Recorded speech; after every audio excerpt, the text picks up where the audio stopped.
I am Huan from University of Pennsylvania. Today I'll talk about our paper on regularity lemma and barriers in streaming and dynamic matchings. This is the joint work with Sepehr from Rutgers University, Soheil from Northeastern University, and my advisor Sanjeev from UPenn also. In this talk, we'll consider the classical combinatorial optimization problem on graphs, namely the maximum matching problem. To recall the definition, a matching in a graph is any subset of edges that are vertex disjoint. So to no two edges will share any endpoints. And the goal here for the maximum matching problem is to find the largest possible match in a given graph. The maximum matching problem is, of course, a very well-studied problem. So in the classical computation setting, we know how to solve this problem very efficiently, and we can compute an exact optimal matching. But in this talk, we'll actually be focusing on two more modern computation settings, namely streaming setting and dynamic setting. In the streaming setting, we have the input given to us as an order of stream of edges, and we don't have random access to the input as in the classical computation setting. But what we can do is to make one single pass over the stream, and without storing the entire graph, output a maximum matching or near maximum matching at the end. And in the dynamic model, the graph is undergoing some edge insertions and edge deletions. So the data itself is changing, but we want to maintain a maximum matching or near optimal matching while the graph is changing. First, let's say a little bit more about matching in the streaming model. In this model, the graph is given to us as a stream of edges, and we only have limited memory to store the information we see about the edges. In other words, we cannot store every edge of the graph. And also, we don't have random access, so we cannot look back at the stream. We have to decide in an online fashion whether or not we want to store some information about a given edge in the stream. The goal here is to design an algorithm that could output a near optimal matching using a small amount of space in a single pass over the stream. And you want to output that matching at the end of the stream. And there are two trivial algorithms for this problem. So first, what you can do is you can store the entire adjacency matrix of the graph. So you store every edge of the graph using n square space. And at the end, you run any offline algorithm you have on this entire graph to output the exact maximum matching. So it turns out this algorithm is optimal in the sense that if you really want an exact optimal maximum matching solution, this is essentially the best you can do. You can prove a lower bound showing that you cannot compute an exact maximum matching in sublinear in n squared space. And another solution here is to maintain a maximal matching. So you have to apply this greedy strategy where whenever you see an edge, you're going to store it as long as it doesn't cause any conflict with the edges you already store. Which means that you always maintain in your local memory a valid matching. And in the end, you have a maximal matching, which is guaranteed to be a half approximation. And the total space you need is about n log n because you store most n edges, and for every edge you store the two endpoints, each costing you log n bits of space. Maybe somewhat surprisingly, nothing is known in between these solutions. What about the lower bound results? So due to this paper by Goyle, Koprolov, and Khanna, we know that if you want to obtain an approximation that is better than 2/3, you need at least some superlinear bits of space. Specifically, you need n to the 1 plus omega of 1 over log n space. And moreover, this paper actually established a connection between streaming matching and the density of so-called Ruther semi-ready graphs, which are essentially graphs that are decomposable into induced matchings of large size. And the two subsequent papers by Koprolov improve this lower bound in the sense that they show that if you want to obtain any approximation better than 0.59, you require at least the same amount of space that is superlinear, specifically n to the 1 plus omega of 1 over log n. So in summary, on the algorithmic side, we know that the two trivial algorithms, first algorithm can obtain an exact solution, which is also known as one approximation using order n square space. and a greedy algorithm can obtain a half approximation in order n-log n space. And on the lower bound side, we know that exact answers require omega of n squared space. So there's no saving in obtaining an exact maximum solution. And also, if you want to obtain something better than 2/3 approximation, you need space proportional to the density of certain Ruther semiretic graphs. And if you want to obtain some better than 0.59 approximation, you need n to the 1 plus omega of 1 over log n space. And the question we would like to understand here is that is there a streaming algorithm to find better than half approximation matching with a small O of n squared space, namely subquadratic space? We're going to circle back to this question in a minute, but first let's switch gears and say a little bit more about dynamic matchings. Here, the model is that the graph is given to us as a stream or a sequence of edge insertions and edge deletions. And after every edge update, we're going to need to output a large matching in the current graph. And the goal here is to design an algorithm to maintain a near optimal matching with a small update time. So basically, you don't want to recompute a maximum matching or near maximum matching every time from scratch. Turns out in the dynamic setting, there's a simple folklore algorithm that allow us to beat the trivial algorithms that recompute every time from scratch. Here's what you do. Suppose we already have a 1 minus epsilon over 2 approximate matching in the current graph, and let's call that matching M. And then for the next epsilon times set of M over 2 updates, we're going to do nothing. And specifically, we're going to ignore any edge insertions, and for any edge deletions, if the edge happens to be in our current matching, we're going to delete the edge from the matching, otherwise we're going to do nothing. And after that, we're going to recompute a 1 minus epsilon over 2 approximate matching in the current graph. But notice that we only do that every epsilon times size of M over 2 updates. And to recompute a 1 minus epsilon over 2 approximate matching, you can do it in actually a linear time, that is order of M over epsilon time. So what's the amortized update time of this algorithm? Notice that we have this simple bound on the number of edges in the graph. So specifically, if the maximum matching size of this graph is M, and then the number of edges in the graph is bounded by order of M times N. And then using this bound, we can show that the time span per update is going to be the running time we spend every time we recompute divided by the number of the updates after which we recompute. And the resulting update time is order of n over epsilon squared at most. And this is significantly better than recomputing every time from scratch, which would take you about order n squared over epsilon time. There are many subsequent works improving upon this folklore algorithm. For example, you can obtain a half approximation in polylogarithm time, and this is done by maintaining a greedy maximal matching. Also, you can obtain a 2/3 approximation M to 1/4 time, and this is done by maintaining an edge degree constrained subgraph, which are subgraphs with certain properties from which you can return to recover a maximum matching. And also, if you want a near optimal matching, for example, if you want a 1 minus epsilon approximate matching, you can do it in order square root M over epsilon squared time. And this extends the folklore algorithm to sparse graphs, because in the worst case, this algorithm still requires you n over epsilon squared time. But for sparser graphs, when M is significantly smaller than n squared, you have much better update time.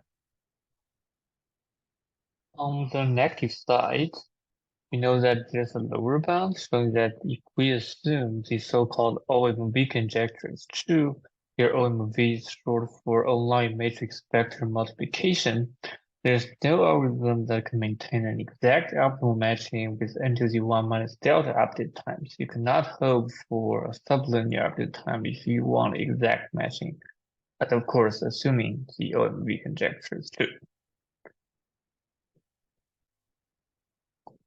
So the question we would like to understand here is that is there an algorithm to maintain a near optimal matching with a sublinear event update time? In this paper, we try to obtain better understandings of the maximum matching problems in both computational models. Just to refresh your memory, in the streaming model, we want to understand, is there a streaming algorithm that finds a better than half approximate matching with small O of n square space? And in the dynamic setting, we want to understand, is there an algorithm to maintain 1 minus epsilon near optimal matching with small O of n update time? In this paper, we answer both questions in the affirmative. However, the progress we make on these questions are kind of small compared to the previous state-of-the-art results. Nevertheless, we show that the previous results are not the right answers to these two questions. And along the way, in obtaining the improved results for both questions, we introduce a unified and novel approach for approximating matchings in dense graphs. More specifically, for the streaming setting, we obtain the following trade-off between the approximation ratio and the amount of space. What we show is that you can obtain a 1 minus small of 1 approximation that is arbitrarily close to 1 approximation, with the amount of space being smaller than n squared by some polynomial of log star n. If you haven't heard of log star n, it's the function whose value is equal to the number of times that you could take log of a number before it gets below 1. And it's most likely the slowest going function you could ever see. And moreover, this algorithm actually runs in polynomial time. So what this theorem shows is that there is something non-trivial between the two extreme algorithms, namely the exact solution in n square space and half approximation in n log n bits of space. And if we don't require poly time for these algorithms, we can actually get a space improvement to n squared over 2 to the order log star n with a slight improvement in space complexity. In the dynamic setting, we also obtain 1 minus small of 1 approximation, and the update time we need is n over a polynomial of log star n once again. Our improvement is a polynomial of log star n. And the algorithm works even against an adaptive adversary as a bonus point. And notice that this algorithm improves upon the previous best order n over epsilon square after time in dense graphs. Why do we have these log star n improvements for both of our results in different computation settings? And this happens for a reason. The reason is that this is an artifact of the techniques we use for both problems. So it turns out we have this unifying technique for applying our algorithm in both settings. So both results follow from an algorithm for constructing a matching classifier, which we call a matching cover. More specifically, a matching cover is a subgraph that approximately preserves large matchings to any arbitrary pair of subsets of vertices. And this approximation is going to be some additive approximation. And what we show is that we have an efficient algorithm for building a sparse matching cover using a famous combinatorial result known as Sepehr's regularity lemma. And we can apply such an algorithm to both settings to obtain this log star n improvement. For the rest of the talk, I'm going to first talk about matching covers and their construction, and then I'm going to talk about the application of our matching covers to the streaming matching problem. In the interest of time, I'm going to skip the dynamic matching part. Let's say a subgraph H of a graph G is an alpha matching cover if we have the following property. Specifically, for any two disjoint subsets A and B, we preserve the matching size in the original graph up to some additive error of alpha n. So think of alpha as some large constant or something slightly sub-constant. So in general, alpha n is going to be pretty close to n. While the guarantee of a matching cover is easy to understand, it's hard to reason about. So usually to help us reason about the subgraph property, we take this heating set view of matching covers. Specifically, let's say a subgraph H is an alpha heating set of a graph G if for any two disjoint subsets A and B of alpha n size such that there is a perfect matching between A and B, then we're guaranteed that in our subgraph H, we have at least one edge between A and B. Notice that this one edge doesn't necessarily belong to matching. And the observation here is that by the famous Hall's theorem, if this subgraph H is an alpha heating set of a graph G, then H is also an alpha matching cover of G. Our main result about matching cover is that we give a randomized algorithm that runs in polynomial time and outputs a matching cover with a sparse density. And specifically, our alpha parameter in the matching cover is going to be 1 over some polynomial of log star n, and the size of the matching cover is going to be smaller than n squared by the same polynomial of log star n. And notice that from this matching cover, one is able to recover a near maximum matching with an additive error of n over log star n raised to the power of c, where c is the exponent of the polynomial of log star n. And we notice that by this previous work of Goyo, Kapralov, and Khanna, we already know for at least bipartite graphs, we have a matching cover of desired size. However, they do not show how to construct such a matching cover efficiently in polynomial time. What we do here is to extend this notion to general graphs first, and then give an efficient implementation to compute such a matching cover. Let's now talk about how do we construct such a matching cover efficiently. And the tool we're going to use here is a celebrated combinatorial result known as Sepehr's regularity lemma.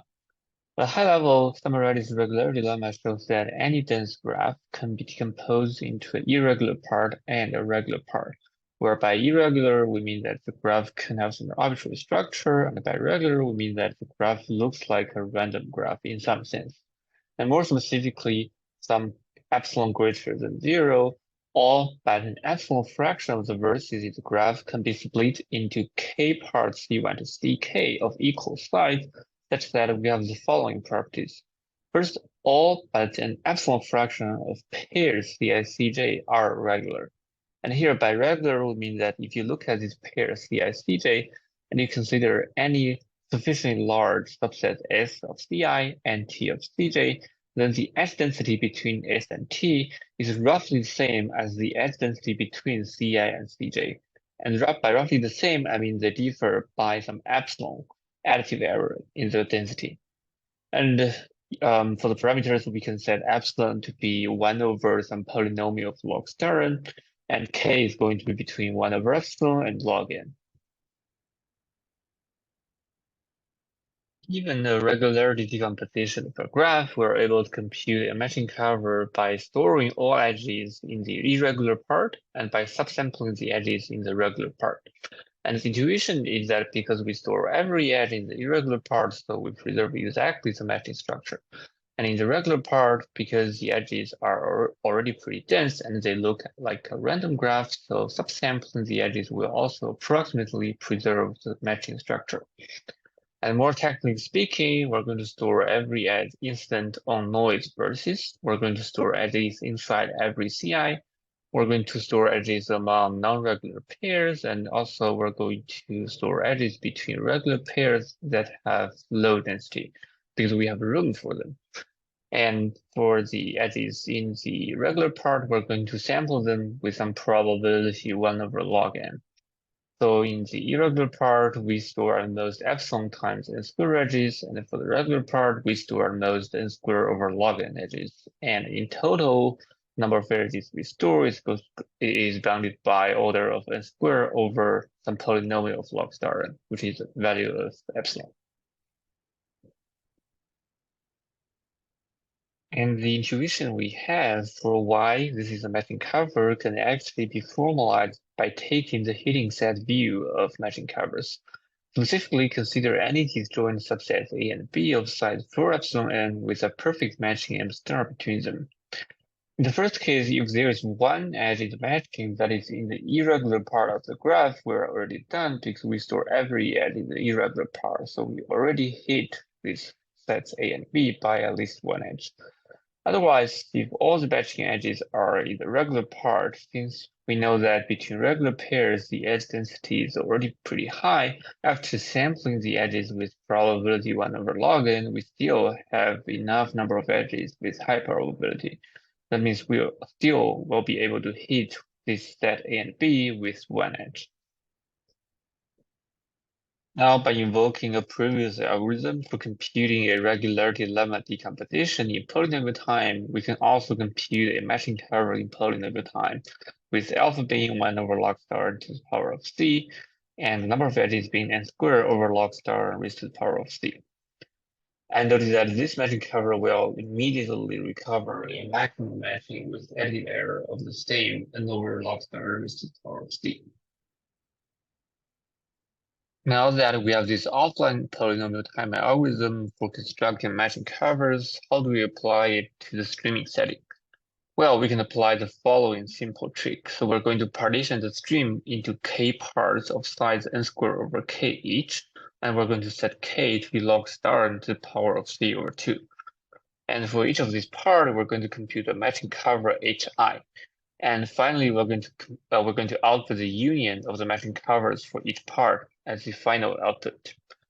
First, we notice that the space usage of this algorithm is going to be n squared over k, which is the space you need to store the edges in a single block, plus k times n squared of log star n to the power of c, which is the total size of the matching covers you get. And this amounts to some order n squared over log star n to the power of c over 2. And moreover, the error in the matching size is going to be the aggregated error of the matching covers of every block. So it's going to be k times the error you get in each block, which amounts to also order of n over log star and raised to the power of c over 2. This allows us to get an additive error of n over log star and to the power of c over 2 for the maximum matching in any given graph. In the case when the maximum matching is actually much bigger than this error, we have already a multiplicative error. But in the other case, when the maximum matching size is actually small, we can use the observation that the number of edges is bounded by order n times the maximum matching size. So in this case, we can actually just store every edge of the graph, and the total number of edges is going to be sublinear in n squared. So the total space usage is still going to be sublinear in n squared. This finishes the presentation of our streaming algorithms. In the interest of time, I skip the dynamic matching part and jump right into conclusions. In this work, we developed a new framework for maintaining matchings in dense graphs using matching specifiers, or more specifically, what we call matching covers. The framework gives very slight improvements over prior state-of-the-art, but they do show the previous answers to the questions we would like to understand are not correct. And two outstanding questions remain open after our work. First, is there a streaming algorithm that gives better than half approximation in truly subquadratic space? That is space into the 2 minus delta for some constant delta greater than 0. And also, is there a fully dynamic algorithm that maintains better than 2/3 approximation in n to the 1 minus delta update time? That is a truly sublinear update time. Thank you.